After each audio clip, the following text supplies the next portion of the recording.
अस्सलाम वालेकुम नाज़रीन यके बाद देकर तमाम मानते जा रहे हैं कि इलेक्शन पर डाका डाला गया और इंतखाबात चोरी किए गए। नाज़रीन आज ख्वाजा आसिफ ने भी इस बात का इतराफ़ कर लिया है कि इलेक्शन में धांधली हुई है।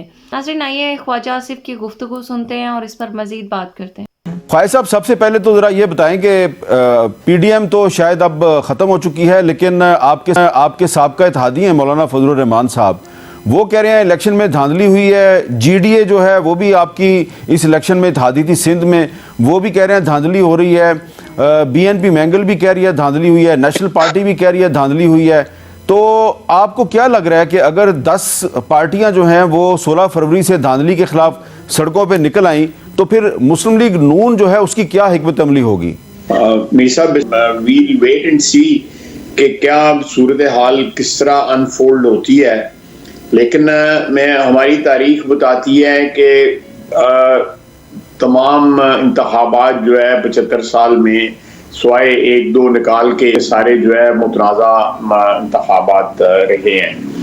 इवन जो अर्ली 50 की दहाई में पिछली सेंचुरी में जो अर्ली 50s में जो इलेक्शन हुए वो भी धांधली ज़्यादा इलेक्शन तारीख ने करार दिए जो है। अब उसके बावजूद जो है मामला चलते रहे हैं। इल्ज़ाम जो है जो हार जाते हैं या जिनके साथ ज्यादती होती है वो कहते हैं हमारे साथ ज्यादती हुई है। जो इक़्तिदार में आते हैं वो भी मशरूत बात करते हैं कि जी हम इसलिए आए हैं ताकि सिस्टम चलता रहे। लेकिन मैं समझता हूँ कि सिस्टम डिसरप्ट नहीं होना चाहिए। अब भी हमारे तहफ़्फ़ुज़ात हैं इस इलेक्शन में मसलन अगर पंजाब में लोग कह रहे हैं जी कि धांधली हुई है तो लाजमी तौर पे बहुत से ऐसे अनासर हैं जो कह रहे हैं केपी में धांधली हुई है, सिंध में धांधली हुई है। तो सारे सूबों के ऊपर इल्जाम लग रहे हैं। कहीं पे भी जो है वो आप नहीं कह सकते कि बिल्कुल शफाफ और मुनसफाना कोई बंदा कह रहा है कि इंतखाबात फलां जगह हुए हैं। जिनको सूट कर रहे हैं वो कह रहे हैं जी हो गए। मैं जस्टिफाइड भी होता है, बाज़ जो है एतराज़ात जो है बिल्कुल दुरुस्त भी होते हैं। अब ये बताएं कि नवाज शरीफ साहब जो हैं उन्होंने शहबाज शरीफ साहब को वज़ारत उज़्मा का उम्मीदवार डिक्लेयर कर दिया, जबकि मुस्लिम लीग नून जो है वो इलेक्शन से 2-3 दिन पहले तक दावे कर रही थी कि हमारे अगले वज़ीर आज़म तो नवाज शरीफ साहब होंगे। तो ये जो नवाज शरीफ साहब ने फैसला किया है इस पर मुस्लिम लीग नून के कारकुनों की एक बड़ी तादाद जो है वो काफ़ी मायूस नज़र आती है। ये नवाज शरीफ साहब ने ये फैसला क्यों किया है?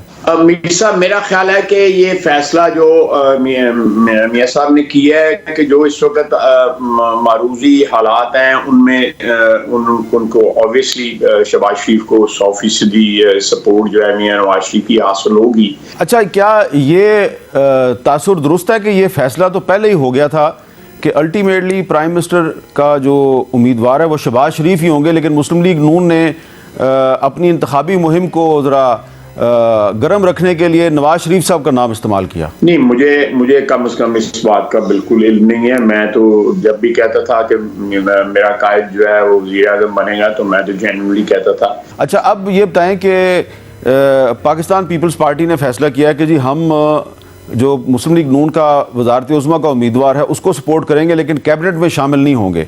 तो क्या आपके ख्याल में ये एक बहुत बड़ा रिस्क नहीं है कि किसी भी मरले पे पीपल्स पार्टी जो है वो आपके नीचे से कलीन खींच सकती है? ये रिस्क है, मैं आपसे इत्तफाक करता हूँ। ये रिस्क हर वक्त रहेगा। ये अब एक हंग पार्लियामेंट जो आई है तो ये क्या हंग पार्लियामेंट पाकिस्तान में सियासी इस्तेकाम ला सकेगी? मैशत के ऊपर जो है उस पर तो किसी को इख्तलाफ नहीं होना चाहिए। मियाँ शहबाज शरीफ ने बसीयत लीडर ऑफ अपोजिशन भी ये तजवीज़ पेश की थी और अब वो फिर कर रहे हैं। लगता यह है कि जो नई हुकूमत आएगी उसके लिए सबसे बड़ा चैलेंज जो है वो पाकिस्तान की इकॉनमी होगी और इस हुकूमत को आते ही बिजली, गैस, पेट्रोल और बहुत कुछ महंगा करना पड़ेगा। मौलाना फजलुर रहमान साहब ने आज आपको एक दावत दी है, जरा उनके अल्फाज में सुन लें। पार्लियामेंट अपनी अहमियत खो बैठा है। लगता है अब फैसले ऐवान में नहीं मैदान में होंगे। मुल्क में अपने अजीम तर मकासद के लिए तहरीक चलाएंगे। कारकुन तहरीक में उतरने के लिए तैयार रहें। मैं मुस्लिम लीग नवाज शरीफ को दावत देता हूं कि वो आएं और हम मिलकर अपोजिशन में बैठें। तो ख्वाजा साहब, मौलाना फजलुर रहमान साहब के अल्फाज पर ज़रा गौर करें। अब फैसले ईवान में नहीं मैदान में होंगे और मुस्लिम लीग नून जो है वो हमारे साथ अपोजिशन में बैठे, तो उनकी इस पेशकश पे आपका क्या तबसरा है?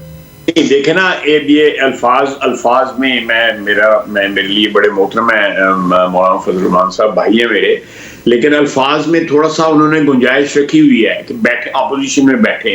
बैठना बाहर तो नहीं होता, तो असेंबली में बैठना होता है, पार्लियामेंट में बैठना होता है। ठीक है। और साथ उन्होंने कहा है कि वो आए और हमारे साथ, यानी दोनों दावतें हैं उनकी, इस जो 2 फिक्रे हैं या 3 फिक्रे हैं उसमें, कि कोई एहतजाजन कोई तहरीक चलाई जाए तो उसमें भी जो है वो शामिल हो, और नहीं तो गवर्नमेंट जो है ना बनाई जाए और अपोजिशन में बैठना चाहिए असेंबली के अंदर। ये मेरी इंटरप्रिटेशन है, मैं उससे गलत कह रहा हूँ। ठीक है। नाज़रीन, ये वही ख्वाजा आसिफ हैं जो रेहाना डार के मुकाबले में 50,000 से 60,000 की वोटों से हार रहे थे, लेकिन अचानक न जाने ऐसा क्या होता है कि वो जीत जाते हैं।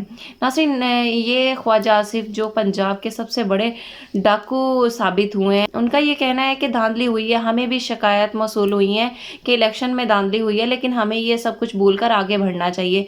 नाज़रीन, कितनी बेशर्मी से ख्वाजा आसिफ इस तरह की बातें कर रहे हैं। इतने बड़े इवेंट यानी जनरल इलेक्शन, उसमें होने वाली धांधली और अवाम के साथ होने वाले मजाक को वो एक नॉर्मल बात समझते हैं, और यही सर्कल चलता है और यही सर्कल पाकिस्तान की तबाही की वजह बने। नाज़रीन, याद रहे कि इसमें धांधली करने वालों की सहूलतकारी भी की जाती है। पाकिस्तान के इस हालात में अगर कोई शख्स ये कहता है कि फ्री एंड फेयर इलेक्शन होने चाहिए और फ्री एंड फेयर इलेक्शन के जरिए ट्रू डेमोक्रेसी लाना जरूरी है, तो उस शख्स को जेल में डाल दिया जाता है। नाज़रीन, इन लोगों को ये सोचना चाहिए कि 75 साल मुल्क के साथ यही तो होता है कि धांधली के जरिए कभी एक जमात को जिता दिया गया और कभी दूसरी जमात को जिता दिया गया।